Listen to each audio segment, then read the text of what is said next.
Sandy's reputation at Arendelle, on the other hand, was far more intimidating. Dawn C., a former inmate and now re-entry specialist, said Sandy had a command presence from day one. You didn't mess with her. She was sharp, always watching. You could feel it when she walked into a room. While Holly retreated inward, Sandy built alliances. She was respected, said Dawn, and feared. But she wasn't evil, just numb. Like her soul had turned off. Over time, though, even Sandy changed.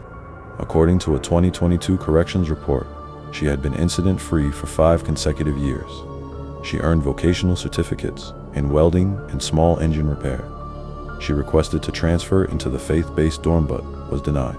She never asked for parole, never appealed, never said a word to the press. She lives in silence, one prison chaplain noted. And I think that's where her guilt lives too. The anatomy of obsession. At the heart of the Holly Harvey case lies one undeniable truth. This was never just about murder.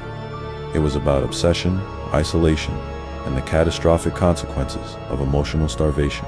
Sociologists and psychologists alike have drawn comparisons between Holly and Sandy's relationship and classic Bonnie and Clyde dynamics where two troubled individuals form a romantic and psychological bond that spirals into violence. But in this case, the dynamic was even more dangerous. They weren't running toward freedom, said one behavioral analyst. They were running away from abandonment. Both girls were, in their own ways, deeply unloved, or at least they felt they were. That perception that the world had no place for them was the oxygen their obsession fed on. Holly's grandmother, Sarah, had tried to instill values she believed were righteous, but her methods, strict religious control, moral rigidity, and condemnation of Holly's sexuality may have created the very emotional void Holly fell into. Sandy, left to bounce between homes, abused by family and ignored by the system, craved control. Her affection for Holly wasn't just romantic, it was protective, possessive. She saw Holly as someone she could mold, someone who would never leave her. It's the same psychological force behind many intimate partner homicides. Only in this case, it was 2 young girls, both victims in their own way, who turned their trauma outward. Obsession, said one clinical expert, is when love becomes a weapon.